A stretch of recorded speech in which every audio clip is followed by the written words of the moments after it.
It's Just Business with Steve Thomas and your host, Chris Larry.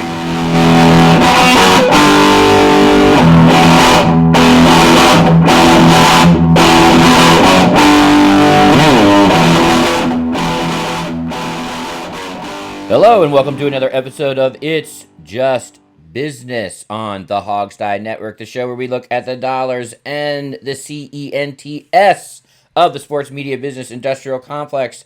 Steve, how are you doing this early on a Saturday morning? It's the CENTS. It's not just the cents. He's changed his intro, folks. Oh my God. No, all is well. There's a ton of interesting stuff to talk about, which Chris and I love. The sort of the behind the closed doors part of sports is eminently interesting. So I love all this stuff. But yeah, it's a fine day down here in Texas. All is well. Glad to be in the middle of the football season because it's always better to watch football than not watch football. So that's good. I'll tell you, I was just talking to my neighbor the other day, and I said, I haven't watched, other than my alma mater, I don't think I've watched a live college football game in like 3 or 4 years. I mean, I've done a lot of the film studies, and for the draft and all that stuff. But in terms of actually sitting down and watching, Alabama beat up on Southeast Iowa State Community College, like they do, I haven't watched that. It's probably a whole other topic for another segment, but I just think, and I heard, who did I hear talking about this? Joel Klatt on the radio talking about this, how the playoff system has totally ruined college football. And again, I didn't mean to introduce a whole nother segment to this, but the idea that this very limited playoff system has basically eliminated the relevancy of the bowls and has eliminated every team but 6 or 7 as relevant national players. Is very interesting. Anyway, and so I realize that I've been a part of that. Oh, I'd probably agree. In fact, my alma mater, which isn't even in Division I, James Madison, but is highly competitive in their, whatever they call it now. They used to call it Division I AA. They got some other weird name for it now. But that might have been the last, their playoff game might have been the last college football game I have watched. So I'm in a similar boat. I think that my slight interpretation of that around the playoffs is if they're doing a weak need playoffs, right? Like the halfway house version of the playoffs did as much to destroy it as, just the concept of a playoff. So they're and also for me, it's just things we talk about all the time. It's just like the pure corruptness or sort of bankruptness of college athletics and college football specifically make it difficult to watch. At least, when you watch professional sports, you can, and there's obviously all kinds of critiques, but hey, everyone's wide-eyed about their entry into it, so you can be cynical, but at least the cynicism is more rounded. Yeah, I guess that's the other part of it. It's like, I just know it's not really amateur sports, it's just masquerading as amateur sports, and it's just a huge turnoff, I think. But I didn't mean to get us going down another rabbit hole here. My humble apologies, but I wanted to bring that up. Well, I think if we don't dunk on college athletics for a couple shows in a while, we get tweaky, Yeah, there you go. It's like we gotta do it. It's like we need our fix, a heroin fix. Well, but football season does give us tons of stories. It's one of the reasons why, not just the games on the field, but it seems like the whole sports world kind of jumps up in a certain level of activity and excitement once football kicks off, which is good for us. And, we love themes. We love, we track a lot of the same stories, and we just talked about this 2 weeks ago. And we're going to be talking about it every 2 weeks, I can predict right now. But gambling's influence on sports is probably the predominant story in sports right now. No matter how you agree, disagree, bet, don't bet, doesn't really even matter your opinion. It is a dominant story in sports. And buried in a little, I think, Bloomberg story about ESPN and Disney was a little nugget that I guess the Bloomberg reporter didn't think was that interesting or, wasn't a lead by any stretch, but kicked up a little bit of dust as, Mr. Teflon Adam Schefter is in a little bit of weird water now about what are the ethics of reporting on a sport and gambling. Yeah, so Adam Schefter has paired with Bob Kraft, Saint Kraft, Saint Bob, in some sort of gambling app. Now that seems innocuous enough, right? If Schefter has money, certainly he can invest in whatever he wants to. Who cares? But stop to think about this for a minute. And this has been all over the news. What I'm looking at is the New York Daily News, not for any real reason. It's just what I found. ESPN is betting that you don't care about Adam Schefter's gambling app investment with Robert Kraft by Dennis Young, dated September 23rd. But it was on, it was on Pro Football Talk. ESPN had a story. It's everywhere. So, yeah, Adam and Kraft are co-investors in some sort of gambling app.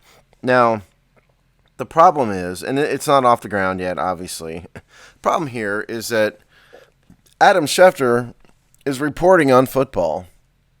He's reporting insider tips that he gets from God knows who on the goings-on in football, injuries, trades, inter-team things.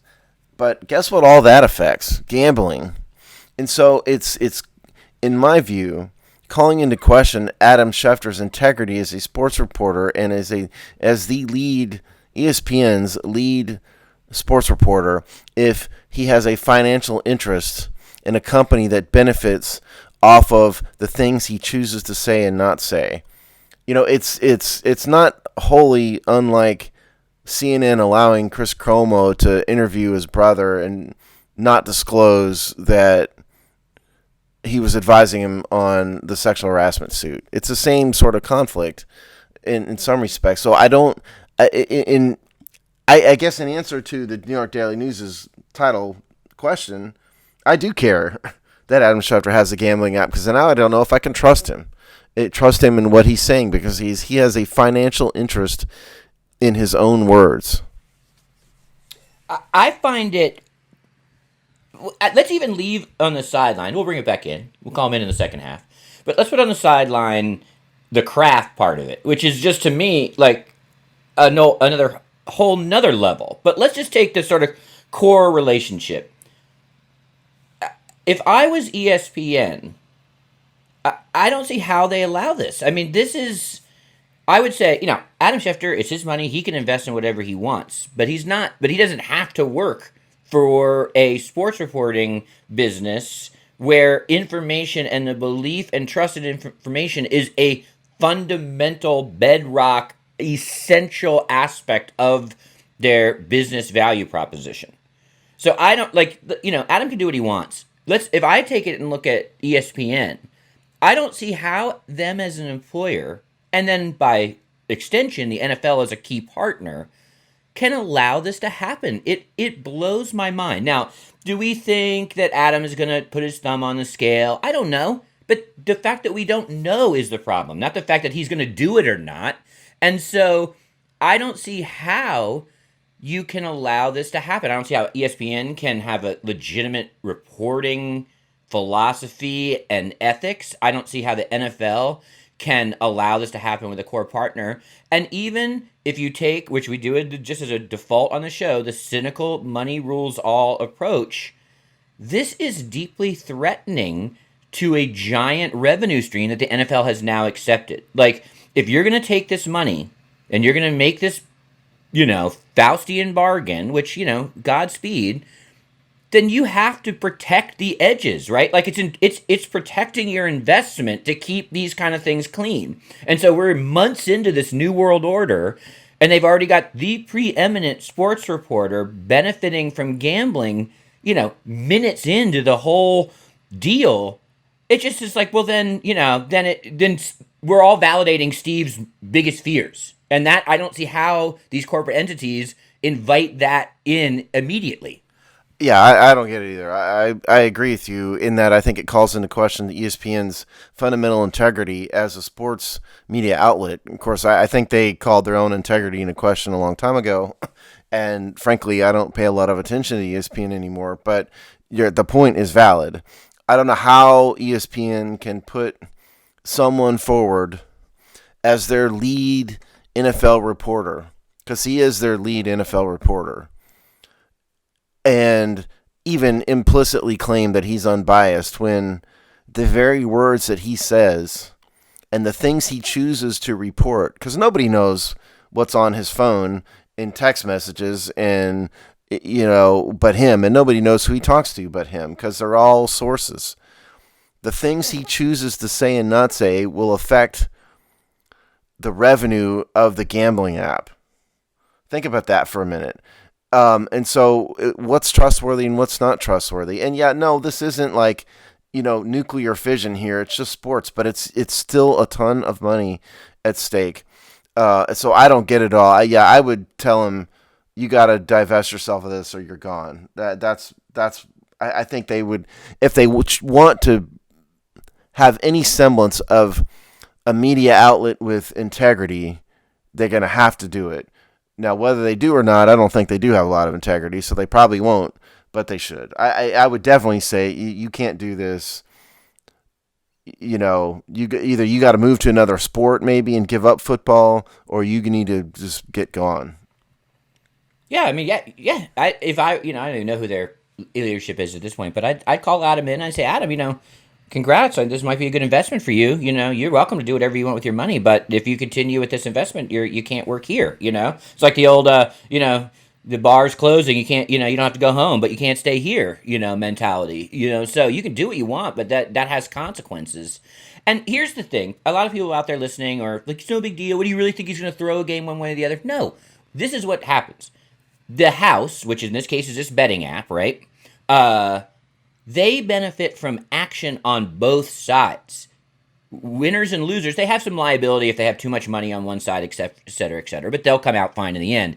They want action. They want people betting on both sides or on all parts of that wager. So all Adam has to say is some trainer told me that the quarterback looked gimpy in Friday practice and report on that, and a bunch of money that, where action was coming in on one side, he can push action into the other side. They want balanced betting. So it's not that they're going to necessarily sway games. I mean, that's certainly a fear.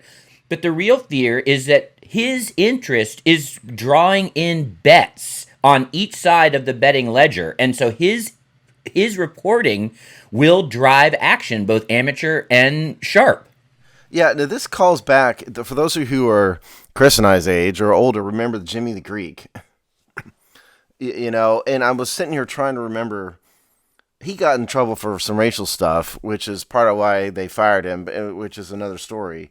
But he was also highly involved in gambling, too, and he would come on and talk about betting lines and whatnot, but I don't think even Jimmy the Greek owned a gambling house. I'm trying to remember what it was, but it's not unlike that. Forget the racial. Adam's never been accused of racial stuff, but in terms of the gambling, now he's involved exactly like Jimmy the Greek, and I mean, I think you said it all. And in terms of the Bob Kraft part of this, I just think it's funny that go back like a decade, the NFL and gambling there was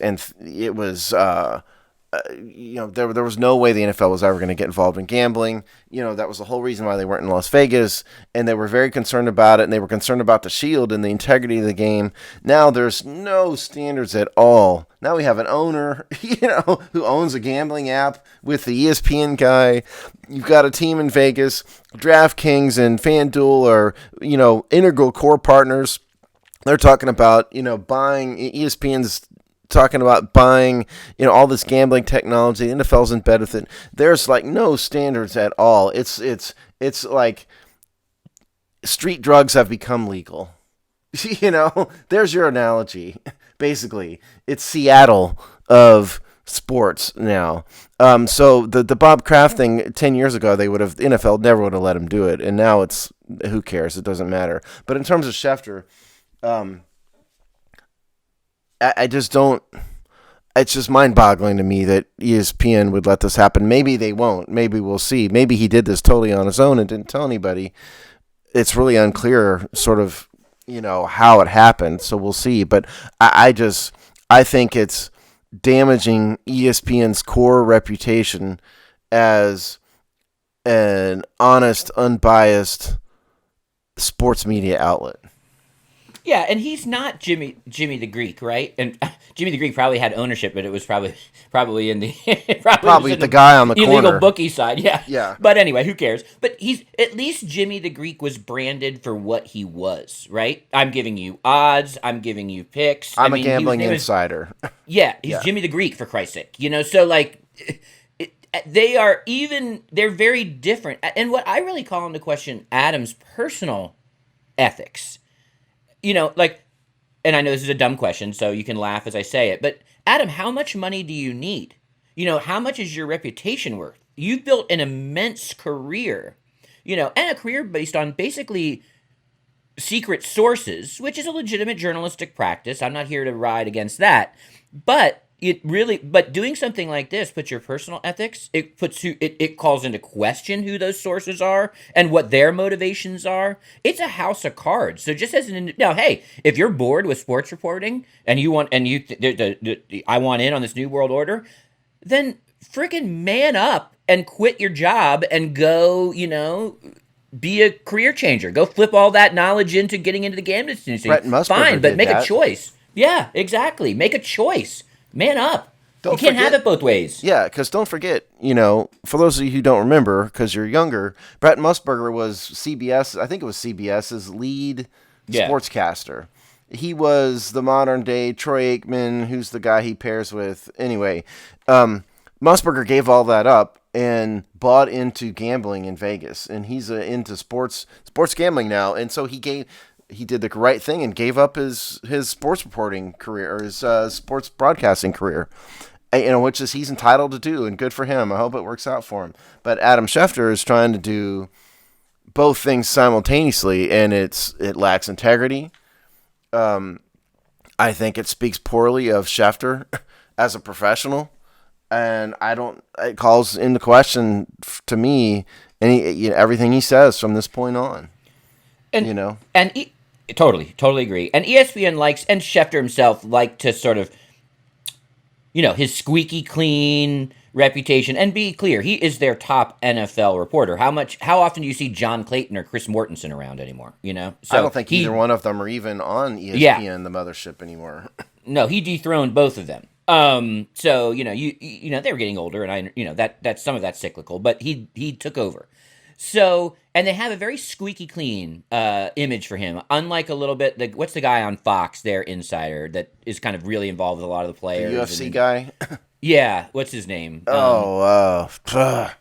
Whatever. That guy, he already has a bit of a questionable reputation, right? Because he's best friends. He has a lot of financial co-investments in a bunch of workout regimes and stuff like that. But we kind of know that.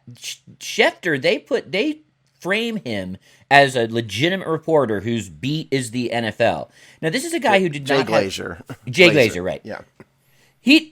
Adam does not have a squeaky clean. He's often been called on carpet about his sources and his best friends. And Washington area fans should know this well, considering his relationship with the Shanahans, was a lot of ethics things here, too. So this guy's a guy that if you do a little bit of digging, you can actually question where his sources come from and the motivation of him sharing that, even in a football context, let alone gambling. But I think ESPN as an organization has lost a lot of credibility over the past several years anyway, for a lot of reasons, and a lot of them that Chris and I disagree with. But I think ESPN has gotten away from their core sports mission and gotten way too into the politics of sports. I think their integrity is called into question in a variety of ways like that. So I guess it doesn't surprise me. The question is going to be, what do they do?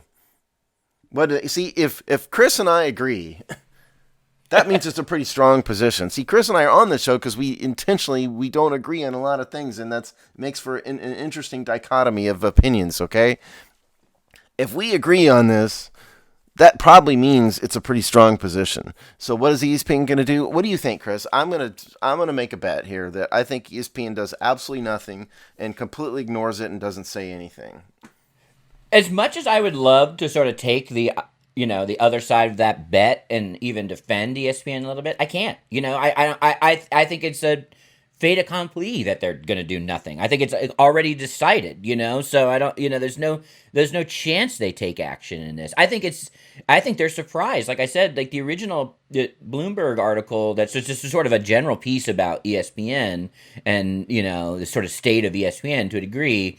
The people reporting on that story and the people talking about that story didn't really think this was a big deal. This is like one of those things that popped, like everyone going, wait, what? Deep in, column 10 or whatever of a long piece. So, yeah, I don't think they think it's a big deal. And I don't think they have, unless the backlash is so strong. And eventually, if the NFL says, hey, we can't have it this close. I mean, we've got billions to protect here with a tightrope. So, unless the NFL applies partner corporate pressure, I see no chance ESPN cares or takes action. And I do think a lot of the fans, the regular fans who just sit down and watch SportsCenter, probably don't fully understand the ramifications of all this.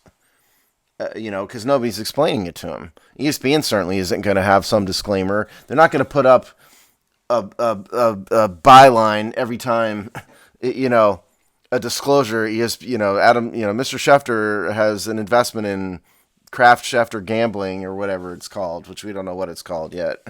So they're not going to do that. They're just truly going to put their head in the sand and say nothing. It's just despicable. And anybody who knows gambling, including the people that are professional gamblers, will tell you it's ultimately a sucker's bet. And they'll say that the thing that separates just this sort of like emotional bettor from a bettor that is trying to make money or have a philosophy over time to come out ahead, information is key. That's at the horse track. Hey, I got a buddy that cleans out the stables at the poop, but he tells me this. It's the trainer on a team.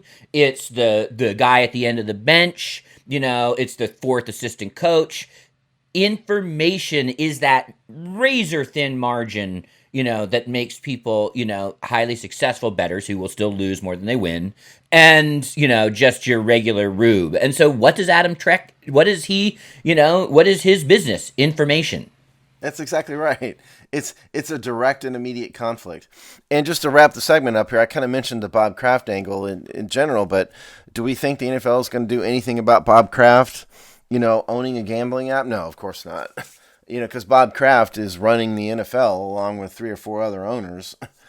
So I think he could probably shoot somebody dead in the street and nothing would happen to him. He already got charged criminally with the prostitution thing, and nothing happened whatsoever with that. So no, they're not going to care. They should, though, because at some point you can't gamble all you want. It's a free country, sort of. It's becoming less free every day. That's another story. But gamble, put your money in whatever you want. I really don't care. But at some point, the NFL's integrity as an organization is going to be called into question if they continue to get in bed with more and more gambling stuff, because people are going to start to question the results of the games. And does it matter that Bob Kraft has invested, a few pennies into some gambling app? Yeah, it does matter. In sort of a big picture way, it matters. You can't have all these links to gambling and still have people believe the games are pure. And that's the problem.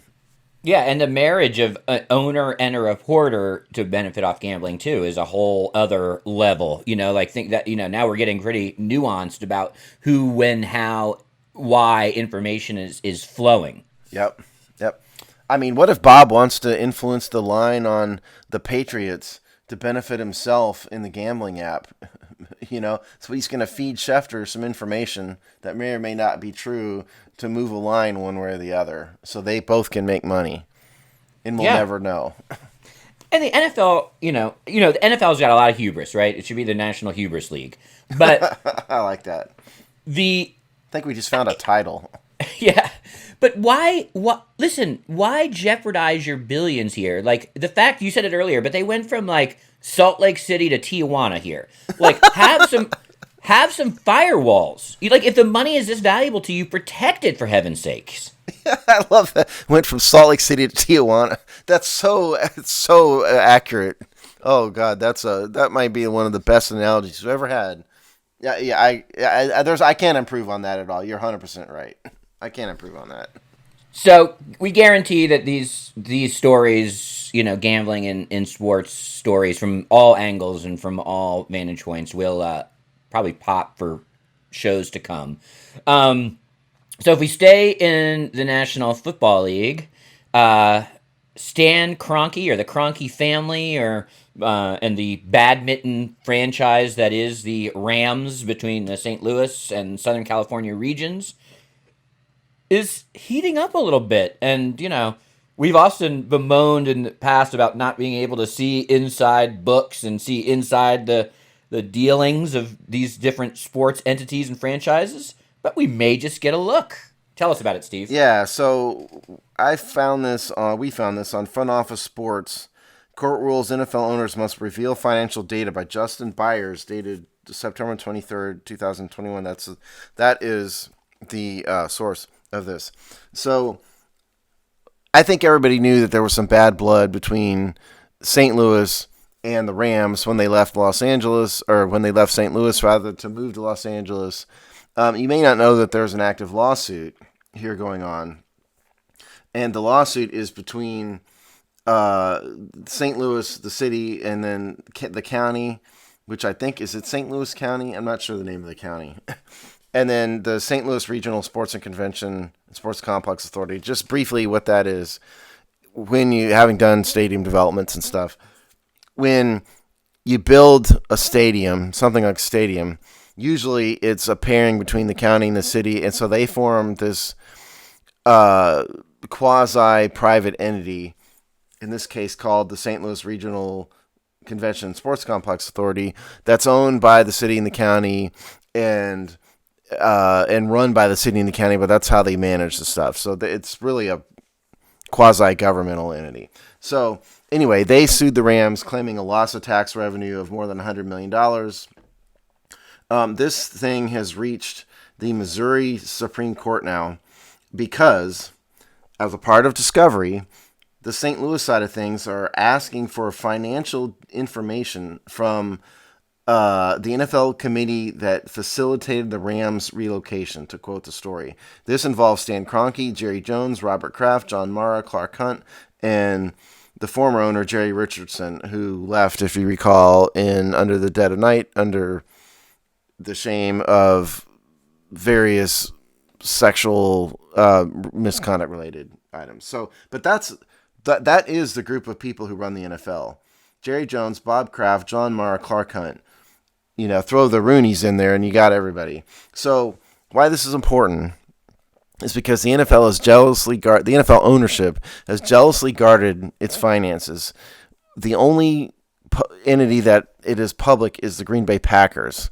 None of the rest of them know. So if the Missouri Supreme Court makes them those owners reveal their finances, we are going to know how much money the NFL really makes and where it goes.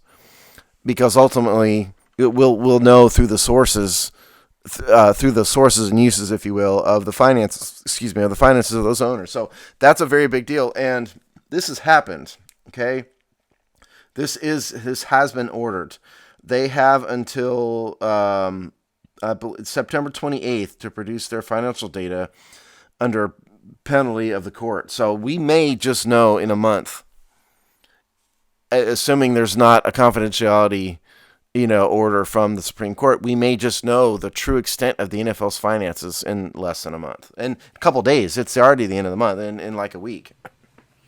Yeah, and remember, how linked these teams are to each other. So when you see, not exclusively, but if you see one set of books, you can basically see the rest because of how much revenue sharing there is. So, a look into one is a portal into all. To at least some degree, which is why why owners around the league are watching this. The league itself is watching this very closely. And my sense from even months of sort of following this story, because even sort of knowing that this lawsuit was bubbling and there was acrimony here, I did not expect this. I don't think the Rams ownership in the NFL did either. I think they were a little bit caught off guard that they were going to have to open their books. This feels like a surprise. A surprise. Yeah, a little bit.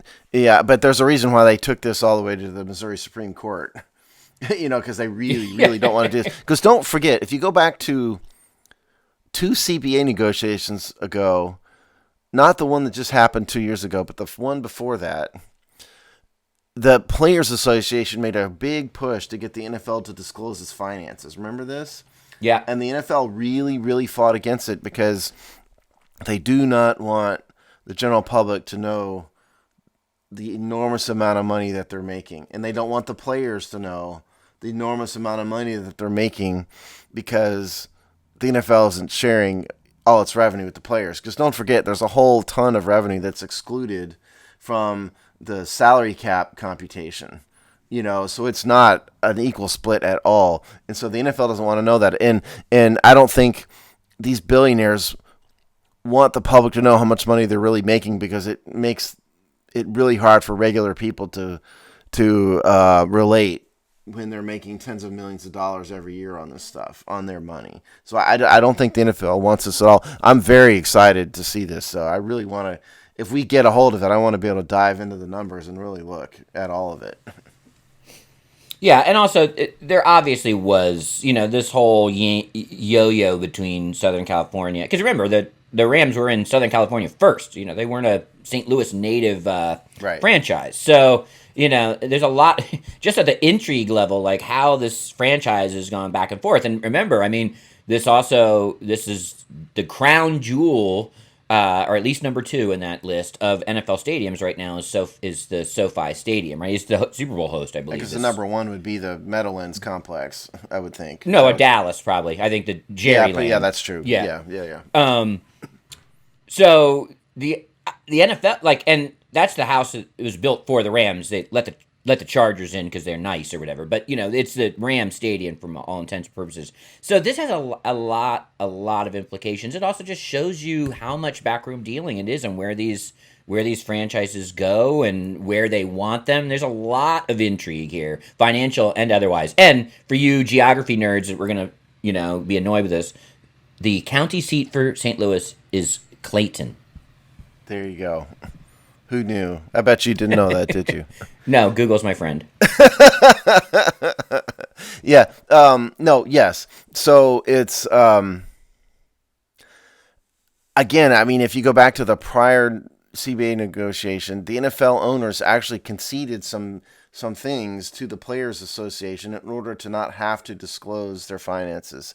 They were willing to give in on points to not have to give up this information, which now a court is going to make them to give up for free, which is funny. Now, there could be they could seal the records. That wasn't addressed in the story at all, whether the records are going to be sealed or unsealed. It could be sealed, but you have to think this is going to get leaked one way or the other, even if it is a sealed court record. Somebody's going to get a hold of it. You have to think. Yeah. Yeah, we'll see. For you Washington fans, you'll know how much Dan Snyder has been making all these years. You may have to do some deduction, but you'll know the range that Dan Snyder's been making all these years off the back of a horrible, terribly managed Redskins and now Washington franchise. Yeah, which I know you guys probably cover this on the flagship show, but man, the numbers in terms of whether they last or second to last in attendance, they're the only market where the ratings are going down, not up. There are some do you look for fundamentals in a business right now? And there's some scary stuff there. Rick Snyder, our buddy Rick Snyder, has said he's kind of estimated the fan base that go to the games, and I think he said something like 20,000. I think, like core actual Washington fans. I think it's 20,000. He said so. It's very small. Yeah, it's and the attendance is.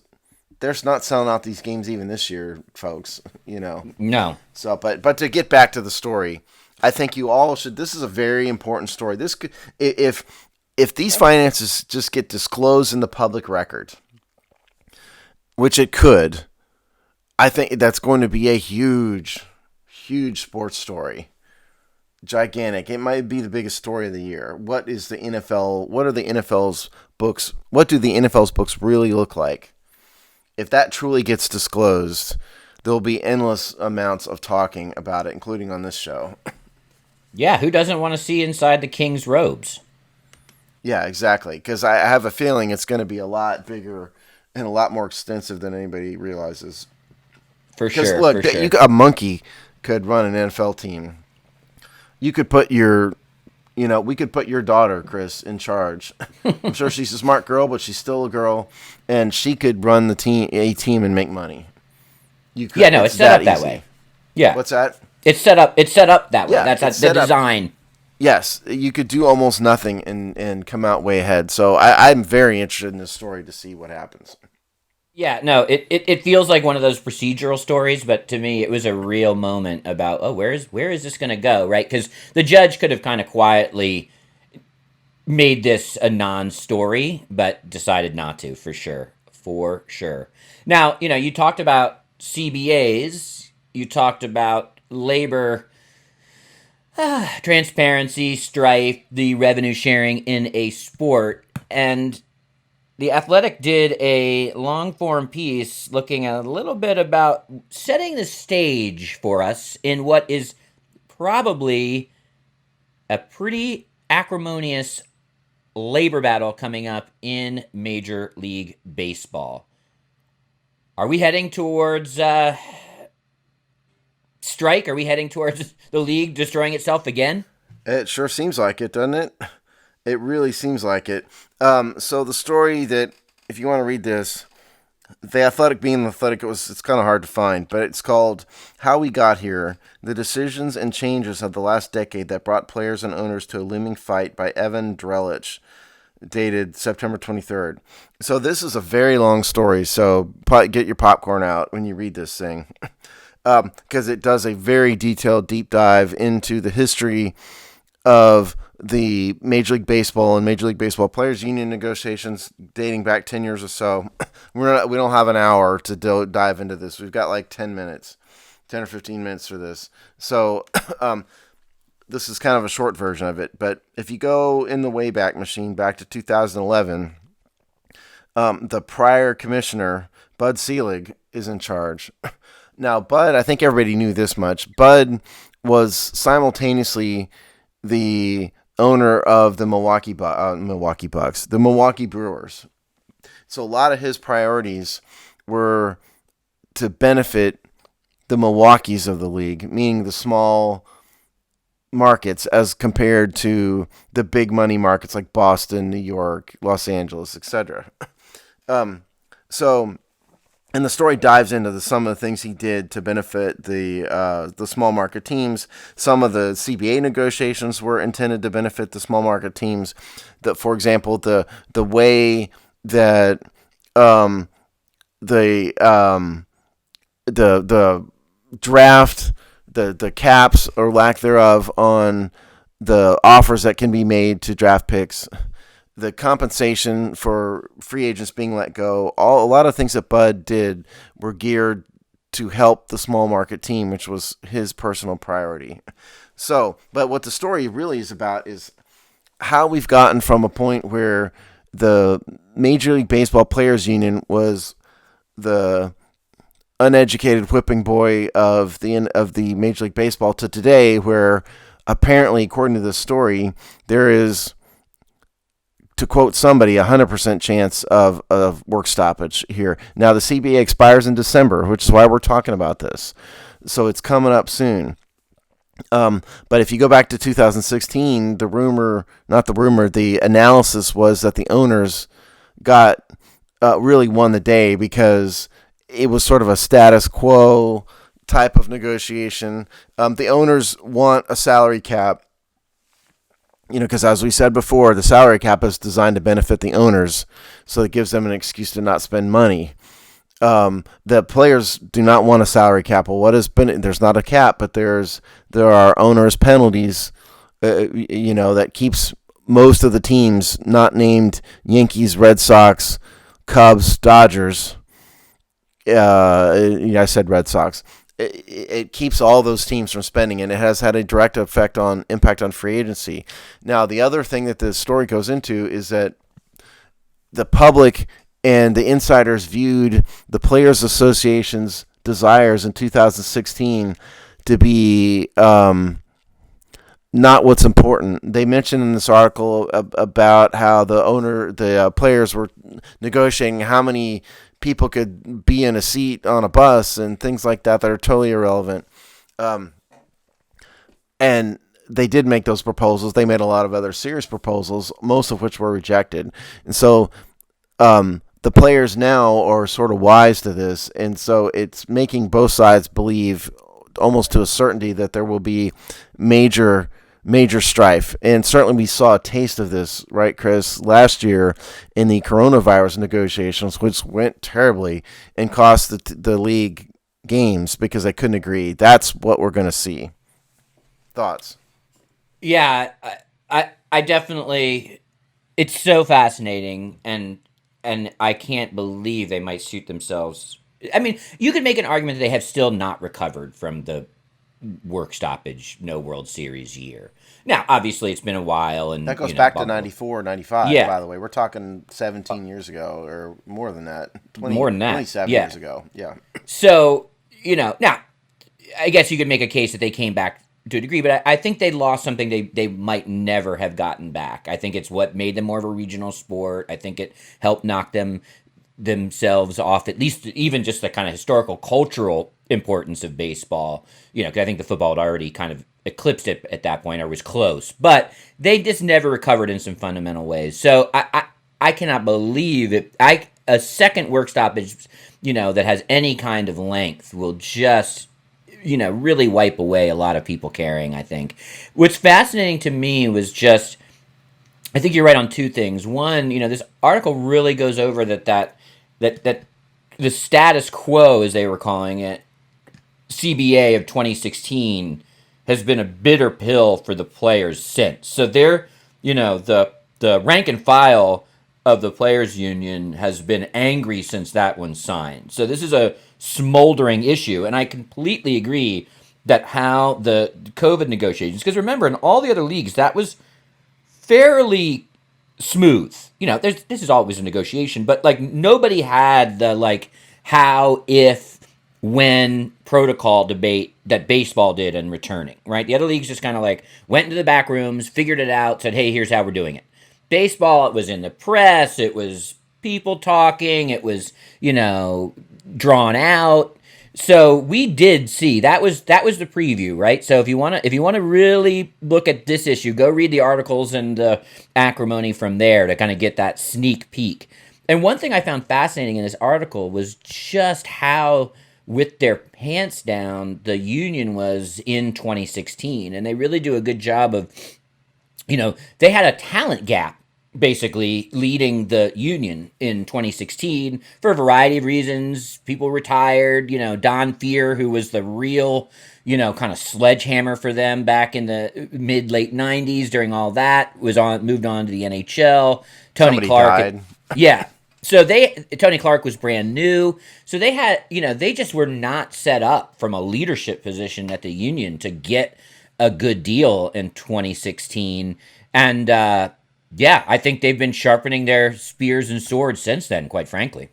Yeah, I mean, and whatever you think of labor unions, nobody should feel sorry for a labor union consisting of players whose average salary is in seven figures. Okay, whatever you think of your local electrical union, this is not the same level of union we're talking about here. So I don't think either side has a lot of sympathy, at least not for me, on this thing. But yes, it's.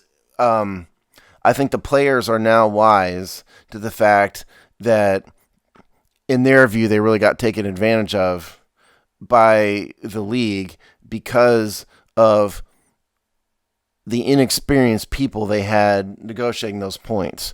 And so that sort of led to the acrimony in the coronavirus negotiations. Because if you recall, it was all about split of revenue. That was the last year was the problem. It was the owners knew they were going to lose money, and it was a matter of how much money they're going to lose, and so they only wanted a certain number of games. The players wanted more money, and a greater percentage of the revenue there was, and it went back and forth and in the media, and it was a lot of public mudslinging. It was really ugly. Like you said, Chris, I mean, the NFL just sort of quietly figured it out. Major League Baseball or basketball, the NBA quietly figured it out. It was no problem. It was baseball. and they also had a scheduling problem because they were right in the middle of, they were about to, in the early part of their season, and it was a big problem. So I think that is, and the thing is, they've had 5 years since 2016 to learn and get better, and so they are not the rubes that they were in 2016, and the players are clearly more aware of finances than they were in 2016 and the decades past. So I think it's a very high likelihood that we're going to see a strike, and I think to your point about baseball losing some of itself after 94, 95. I think the commonly accepted argument is they came back thanks to the Barry Bonds, Mark McGwire, Sammy Sosa home run, steroid chase.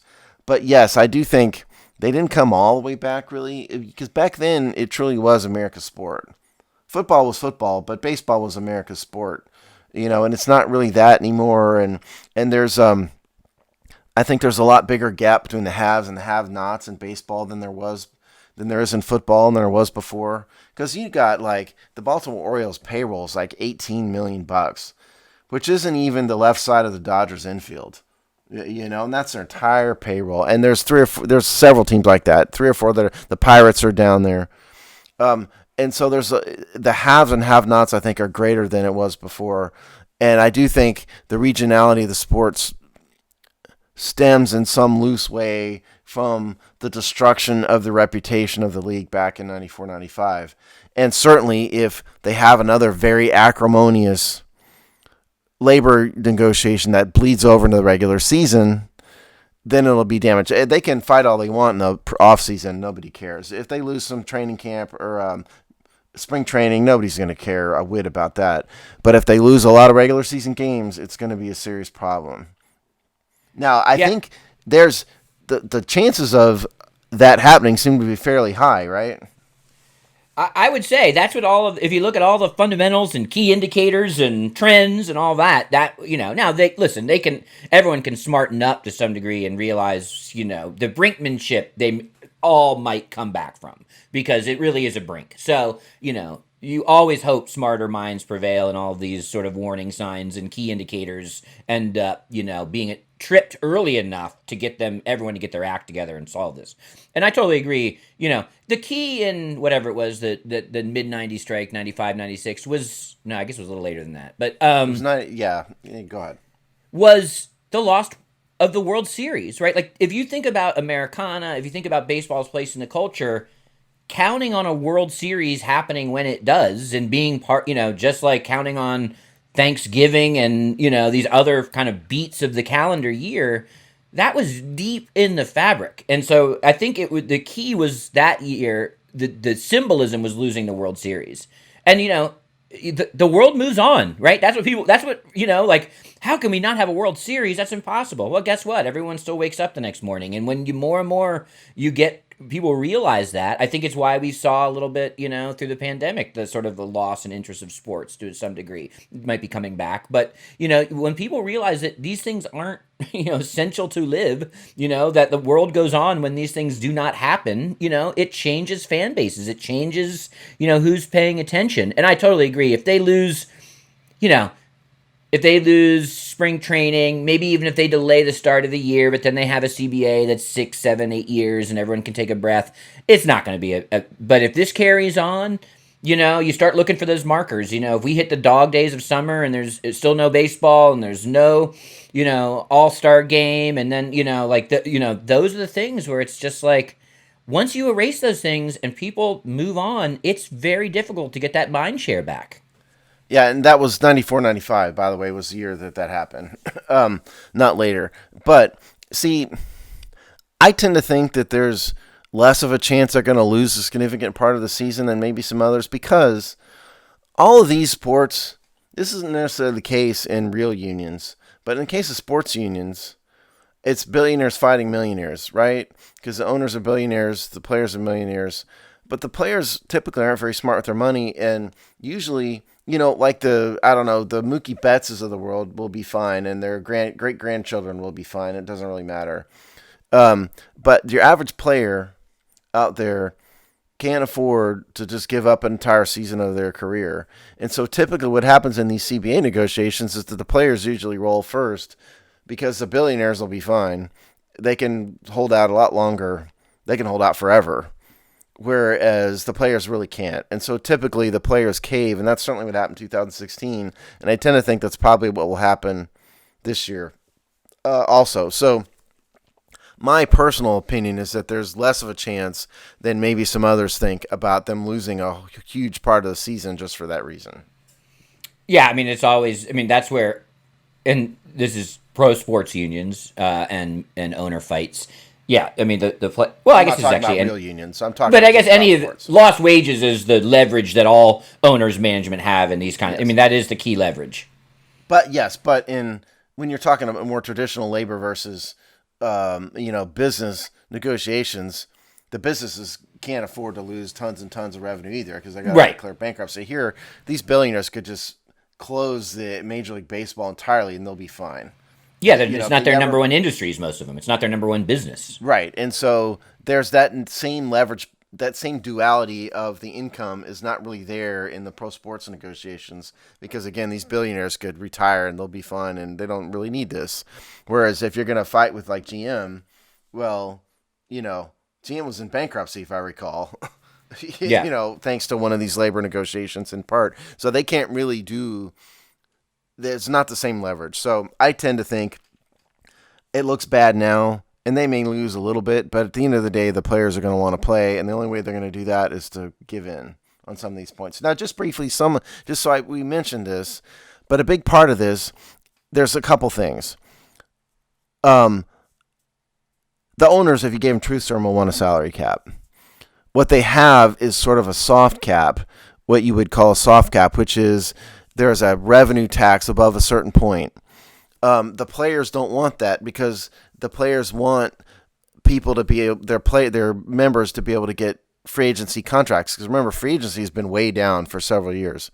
The soft cap is preventing that because all except the rich teams, again, in no particular order, the Yankees, the Red Sox, Cubs, Dodgers, and a couple others, they're the only ones that can really afford to go over it.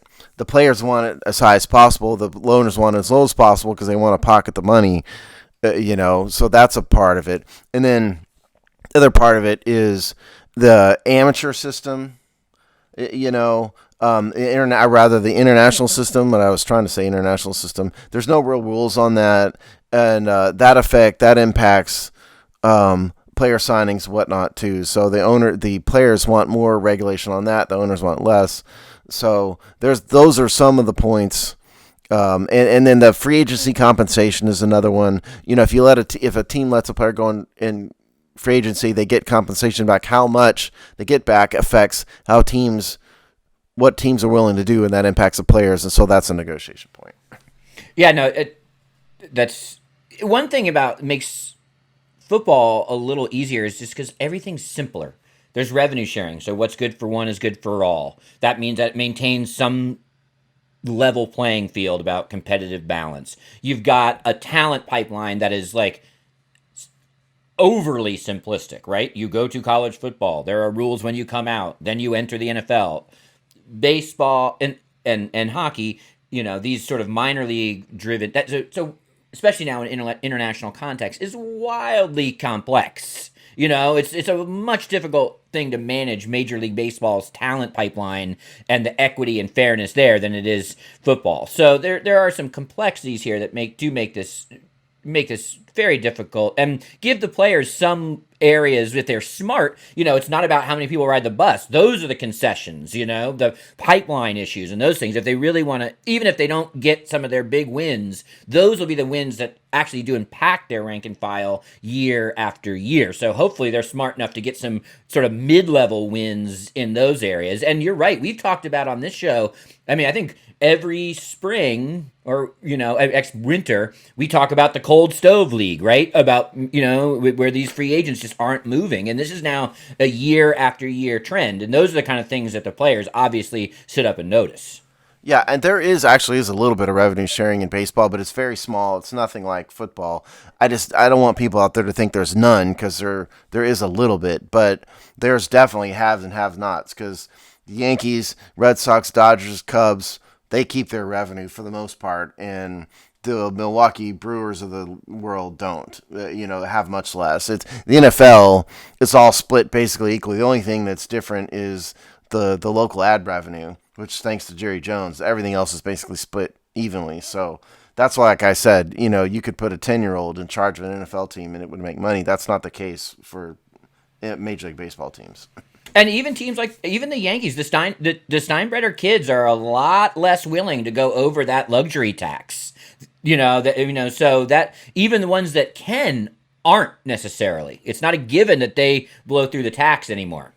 Yeah, and usually what happens when you have a very strong, successful owner in any professional sport, he or she dies, the kids normally screw it up. They normally aren't nearly as good. We've seen it time and time again. We've seen it with the Lakers, with the countless franchises. So it doesn't surprise me that the Yankees have been slightly less successful, slightly less willing to spend money now that the kids are in charge. And I forget their names, but I think there's two of them, right? Yeah, there is, I think. Yeah, but I don't know. But point is, it's not George Steinbrenner's Yankees anymore, certainly. No. If you want to see two examples of what being a rich, ultra-rich kid from weird, iconoclastic owner fathers are, just look at the Al Davis's offspring and the Steinbrenner offspring. Man, they are a weird bunch. Oh, the Lakers is the other one. Right. Because Dr. Jerry Buss has a son who's a loser. He was in charge. His own sister fired him. It's been a total train wreck for years until the sister basically had a hostile takeover of her own family and kicked everybody out. And it was a huge mess. Every time they cut to the owner's box at a Raiders game, and you got with Mark Davis, I'm like, can someone get him some crayons? A hairstylist? Yeah, that too. But he looks like he looks like something out of like Dumb and Dumber. He really does look like the main character out of Dumb and Dumber. He really looks like he's like the living embodiment of a movie character is him. Yeah, yes. It's a weird dude. I am saying nothing about his intellectual capability. I don't know, but he looks like a simpleton. That's all I'm saying. Yeah, he does. So, to summarize all this, stay tuned because it is going to get very acrimonious. Pretty much right after the World Series ends, expect people to be lobbing nukes back and forth. China versus the United States style here. It's coming. And now, if you want a silver lining, we'll leave you with a little positivity here, especially if you really want baseball to have an opening pitch on schedule in the spring. Is they're starting relatively early, and that's even and even maybe the COVID fights help that a little bit. They're not. No one's gonna be surprised. Everyone, the deadline's December. They're fighting early. Maybe they're giving themselves enough lead time here to get this sorted. That would be my one little search for a silver lining. Let's end on some positivity. I realized I did bad hosting and I skipped a story, so we won't go into it that deeply, but this is we'll give you one to watch that we probably will be talking about. We always talk about what happens to the NFL Sunday ticket package. That's one of those big questions. I think in our last show, we talked about Amazon potentially being the front runner. And this is going to be only big players, right? This is the players club here. But there's been some rumors reporting, leaks, whisper campaigns that the NFL, if they had their druthers, would like that contract to be with Apple. So, the players that we figured would be involved are starting to surface. Yeah, maybe we'll bring back that story in detail on the next show. Yeah, there's one to watch. Yeah, there's your tease. Look out. We'll see. See if a third player emerges, but it's going to be a very short list of people who are bidding on that. Yeah, because only a short list of people can afford it. Yeah. So Steve, you probably got your sea legs under you a little bit in the regular season. What's going on at the Hogsty? Hogsty, we're in the heart of the regular season, as you know. So we have our regular game preview shows, which are released on Thursday. We have our game recap shows, which are released on Monday. We have written game recaps and game previews and stories throughout the week. Rick Snyder's Seasons of Discontent show are now 2 15-minute shows a week. I think he missed one this week, but this past week. But we're in the heart of the regular season grind, so stay tuned. And we got our one Thursday night schedule scramble done early. Oh, thank God. You guys just don't know how horrible it is to have a Thursday game. It's the worst. Cry for me, Argentina. At least a false start penalty made that a little easier. my voluntary fake job. It just gets really difficult on the Thursday games. Well, at least it was not a totally negative thing to talk about. Silver linings. They won, thank God. All right. Well, gotten lucky. They probably should have lost, but at the end of the day, close only counts on horseshoes and hand grenades. Luck is a key strategic consideration in any NFL game. Absolutely. All right. Well, we will see you in 2 weeks.